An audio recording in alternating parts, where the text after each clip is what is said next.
Hello दोस्तों, स्वागत है आपका IQ स्टडी पॉइंट में। आज जो हमारा टॉपिक है वो है भारत के गवर्नर जनरल। ठीक है, भारत के गवर्नर जनरल के बारे में हम पढ़ेंगे। तो यहाँ से बहुत सारे क्वेश्चन पूछे जाते हैं, तो इनके बारे में हम बारी बारी से पढ़ेंगे। ठीक है, तो शुरू करते हैं। फर्स्ट है लॉर्ड विलियम बेटिक। ठीक है, लॉर्ड विलियम बेटिक की अगर बात करें तो भारत के जो प्रथम गवर्नर जनरल थे वो कौन थे? लॉर्ड विलियम बेटिक थे। ठीक है, इनके कार्यकाल में 1833 में चार्टर एक्ट आया था, जिसके तहत जो बंगाल के गवर्नर जनरल थे वो भारत के गवर्नर जनरल कहलाने लगे। ठीक है, तो बंगाल के जो अंतिम गवर्नर जनरल थे, ठीक है, बंगाल के जो अंतिम गवर्नर जनरल थे वो कौन थे? लॉर्ड विलियम बेटिक थे। ठीक है, लॉर्ड विलियम बेटिक जो थे वो बंगाल के अंतिम गवर्नर जनरल थे और भारत के कौन से थे? प्रथम गवर्नर जनरल थे। ठीक है, और किस चार्टर एक्ट में लाया गया था? 1833 चार्टर एक्ट के तहत जो था ये बंगाल के जो गवर्नर थे वो भारत के जनरल गवर्नर कहलाने लगे। ठीक है, कार्यकाल की बात करें तो 1828 से लेकर 1835 तक इनका कार्यकाल रहा था। ठीक है, और लॉर्ड विलियम बेटिक जो थे वो उदारवादी स्वभाव के व्यक्ति थे और इन्होंने जो था अपने कार्यकाल में कई सुधारवादी कार्य किए थे। ठीक है, उदारवादी कार्य कौन कौन से किए थे? पहले इन्होंने किया था 1829 में सती प्रथा पर बैन लगाया। ठीक है, 1829 में इन्होंने जो था वो सती प्रथा पर पूर्ण रूप से बैन लगाया था। ठीक है, उसके बाद 1830 में ठगी प्रथा का अंत किया था। ठीक है, 1830 में क्या किया था? ठगी प्रथा का अंत किया था।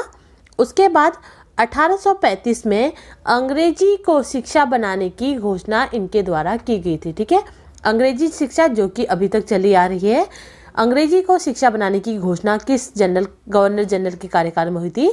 लॉर्ड विलियम बेटिक के कार्यकाल में हुई थी। ठीक है, उसके बाद सरकारी सेवा में भेदभाव का अंत। ठीक है, इनके कार्यकाल में जो था वो 1833 के चार्टर एक्ट के तहत जो सरकारी सेवा में जो भेदभाव होता था धर्म को लेकर या लिंग भेद को लेकर, तो वो सारी चीज़ें समाप्त कर दी गई थी। ठीक है, उसके बाद 1835 में इन्होंने जो था कोलकाता कॉलेज की भी स्थापना की थी। ठीक है, ये थे इनके द्वारा किए गए कुछ सुधारवादी कार्य। ठीक है, तो इन्हीं सुधारवादी कार्यों को मद्देनजर आपने इनका नाम याद रखना है। ठीक है, कि सती प्रथा का अंत किसने किया था? लॉर्ड विलियम बेटिक ने। ठीक है, और ठगी प्रथा का अंत किसने किया था? लॉर्ड विलियम बेटिक ने। और शिक्षा, अंग्रेजी शिक्षा को कौन लेकर आए थे? Lord William Bentinck. ठीक है, तो इसी प्रकार आपको उनके काम से उनका नाम याद रखना है। ठीक है, लॉर्ड विलियम बेटिक के बाद जो सेकंड आते हैं वो कौन से आते हैं? चार्ल्स मेडकॉफ आते हैं। ठीक है, चार्ल्स मेडकॉफ के कार्यकाल में की बात करें तो 1835 से लेकर 1836 तक ही इनका कार्यकाल रहा। ज़्यादा लंबे समय तक ये गवर्नर जनरल नहीं रहे। ठीक है, इनके कार्यकाल में सिर्फ एक ही इम्पोर्टेंट कार्य हुआ था, वो हुआ था समाचार पत्रों पर लगने वाला प्रतिबंध हटाया। ठीक है, इनके कार्यकाल में इन्होंने जो था वो समाचार पत्रों पर जो प्रतिबंध लगते थे उनको पूर्णतः इनके कार्यकाल में हटा दिया गया था। ठीक है, और समाचार पत्रों के प्रकाश, क्योंकि समाचार पत्र जब पहले प्रकाशन होते थे तो उनके प्रकाशन से पहले उन्हें कई रिपोर्टें दिखानी पड़ती थी, तो वो हटाने का जो प्रयास था वो विलियम बेटिक द्वारा ही शुरू किया गया था। लेकिन जो समाचार पत्रों को प्रकाशन में लगने वाला प्रतिबंध जो पूर्णतः हटाया गया वो किसके कार्यकाल में हटाया गया था? चार्ल्स मेडकॉफ के कार्यकाल में हटाया था। ठीक है, तो इसीलिए इन्हें समाचार पत्रों का मुक्तिदाता की संज्ञा भी दी गई है। ठीक है, तो समाचार पत्रों की मुक्तिदाता की जो संज्ञा दी गई है वो किसे दी गई है? चार्ल्स मेडकॉफ को दी गई है।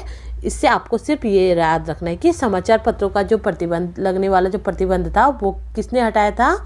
चार्ल्स मेडकॉफ ने हटाया था। ठीक है, चार्ल्स मेडकॉफ के बाद जो थर्ड नंबर के आते हैं वो आते हैं लॉर्ड ऑकलैंड। ठीक है, और लॉर्ड ऑकलैंड का जो कार्यकाल रहा था वो 1836 से लेकर 1842 तक इनका कार्यकाल रहा था। ठीक है, इनके कार्यकाल में भी एक ही इम्पोर्टेंट कार्य हुआ, वो हुआ है शेरशाह सूरी मार्ग को जीटी रोड नाम दिया था। ठीक है, लॉर्ड ऑकलैंड ने जो था वो शेरशाह सूरी द्वारा जो एक मार्ग बनाया गया था जिसे शेरशाह सूरी मार्ग के नाम से जाना जाता था, उसे इन्होंने जो था जीटी रोड का नाम दिया था। ठीक है, जीटी रोड जिसे वर्तमान में NH1 और NH2 के नाम से भी जाना जाता है। ठीक है, ये चीज़ आपको याद रखना है कि शेरशाह सूरी मार्ग को जीटी रोड नाम किस गवर्नर जनरल ने दिया था? लॉर्ड ऑकलैंड ने दिया था। ठीक है, लॉर्ड ऑकलैंड के बाद जो 4th नंबर के गवर्नर आते हैं वो आते हैं लॉर्ड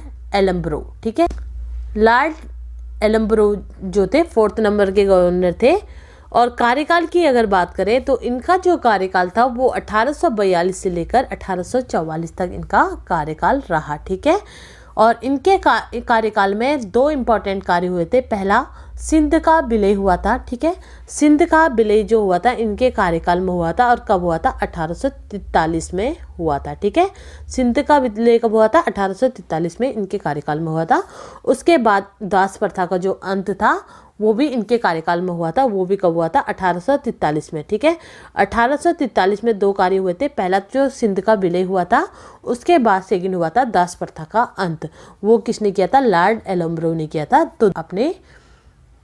तो 2 कार्य आपको इनसे याद रखने हैं। ठीक है, एलम्ब्रो के बाद जो 5th नंबर के आते हैं वो आते हैं लॉर्ड हार्डिंग।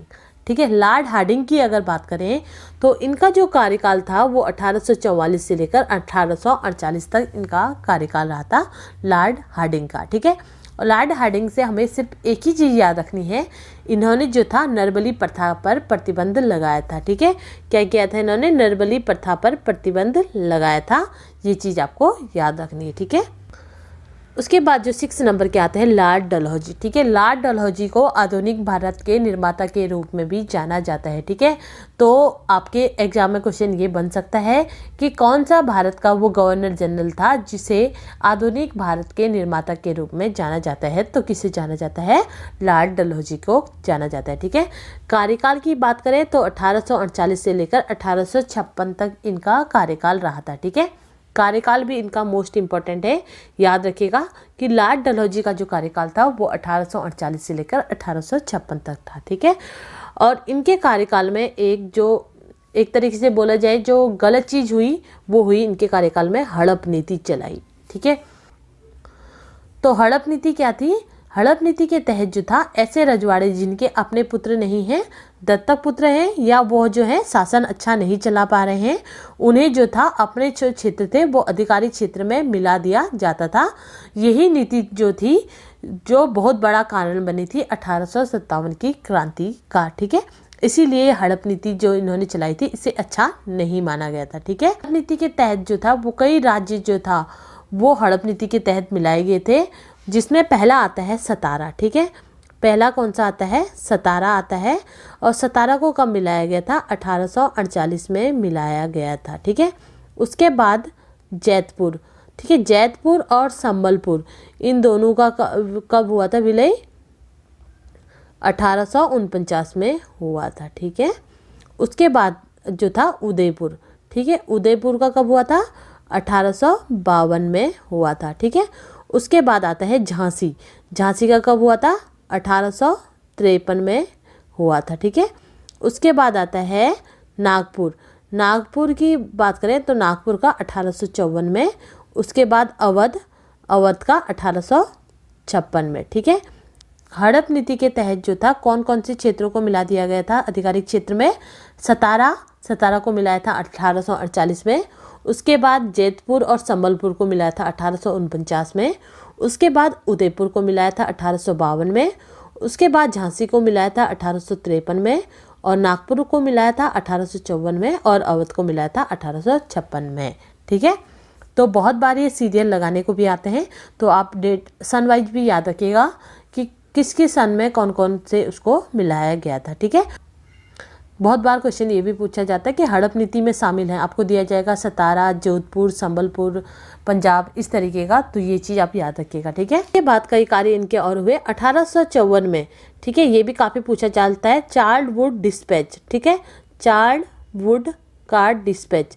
ठीक है, तो क्वेश्चन ये बनता है कि जो चार्ल्ड का डिस्पैच था वो कब आया? तो चार्ल्ड का जो डिस्पैच था वो कब आया था?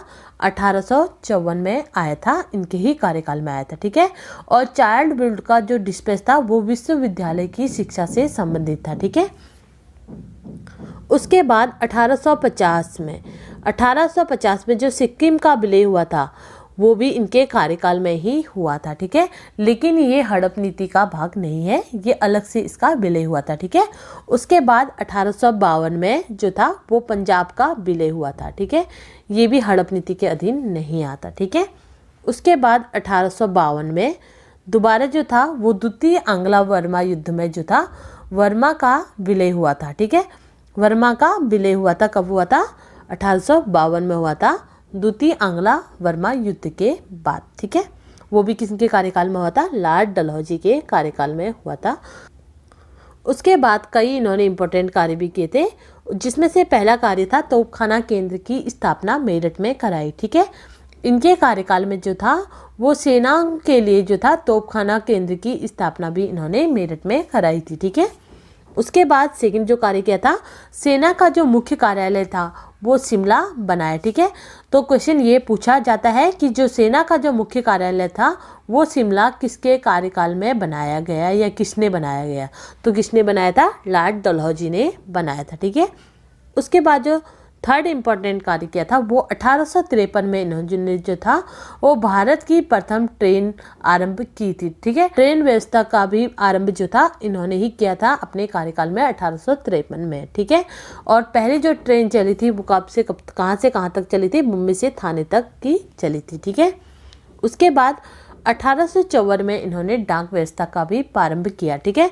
तो डाक व्यवस्था की जो शुरुआत थी वो किसने की थी? लॉर्ड डलहौजी ने की थी। और कब की थी? 1854 में की थी, ठीक है। ये भी काफ़ी इंपॉर्टेंट है, ये भी पूछा जाता है, ठीक है। उसके बाद प्रथम विद्युत तार सेवा चलाई, ठीक है। प्रथम विद्युत तार सेवा जो थी इनके द्वारा चलाई गई थी। कहाँ से कहाँ तक चलाई गई थी? कोलकाता से आगरा के बीच में चलाई गई थी, ठीक है। 7वें नंबर के आते हैं लॉर्ड कैनिंग, ठीक है। लॉर्ड कैनिंग जो थे वो भारत के अंतिम गवर्नर जनरल थे, ठीक है। कार्यकाल की बात करें तो 1856 से लेकर 1862 तक इनका कार्यकाल रहा था। तो और साथ ही 1857 की क्रांति के समय जो गवर्नर जनरल थे वो कौन थे? लॉर्ड कैनिंग थे। बहुत बार क्वेश्चन आता है कि 1857 की क्रांति के समय जो लॉर्ड गवर्नर जनरल थे वो कौन थे? लॉर्ड कैनिंग थे, ठीक है। भारत के ये जो थे अंतिम गवर्नर जनरल थे, लेकिन स्वतंत्र भारत के जो थे प्रथम वायसराय थे, ठीक है। स्वतंत्र भारत के प्रथम वायसराय कौन थे? लॉर्ड कैनिंग थे। तभी इनका जो कार्यकाल था वो 1862 से तक रहा था, ठीक है। और भारत के अंतिम गवर्नर जनरल कौन थे? लॉर्ड कैनिंग थे। ये भी आप याद रखिएगा। ये थे भारत के गवर्नर जनरल जिनके बारे में क्वेश्चन आते हैं, तो इसीलिए ये टॉपिक मैंने आपके लिए डिस्कस किया, ठीक है। इसी के साथ हम जो बंगाल के जो इम्पोर्टेंट गवर्नर जनरल हैं उनके बारे में भी और साथ में भारत के वायसराय के बारे में भी हम आगे जानेंगे। अगर मेरे द्वारा पढ़ाए गए इस टॉपिक में किसी भी प्रकार का कोई डाउट हो तो प्लीज़ आप मुझे कमेंट करिएगा। इसी के साथ मेरी ये वीडियो यहीं समाप्त होती है। अगर मेरी इस वीडियो से आपकी नॉलेज बढ़ी हो तो प्लीज़ चैनल को सब्सक्राइब करें और बेल आइकन दबाना ना भूलें। कल फिर मिलते हैं एक नई वीडियो के साथ, तब तक के लिए गुड बाय। जय हिंद दोस्तों।